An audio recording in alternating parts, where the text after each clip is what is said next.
السلام علیکم ورحمۃ اللہ وبرکاتہ۔ بسم اللہ الرحمن الرحیم۔ غریبوں کے کاموں میں مدد کرنا۔ رسول اللہ صلی اللہ علیہ وآلہ وسلم نے فرمایا، بیوہ اور مسکین کے کاموں میں جد و جہد کرنے والا اللہ کے راستے میں جہاد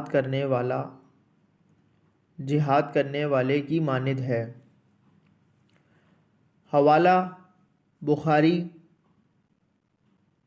5353 عن ابی ہریرہ رضی اللہ تعالی عنہ۔ دین کی بات پھیلانا صدقہ جاریہ ہے، اس کو شیئر کیجئے، سبسکرائب کیجئے، لائک کیجئے۔ اللہ تعالی ہم سب کے گناہوں کو معاف فرمائے، ہم سب کو نیک ہدایت دے۔ جزاک اللہ خیرہ۔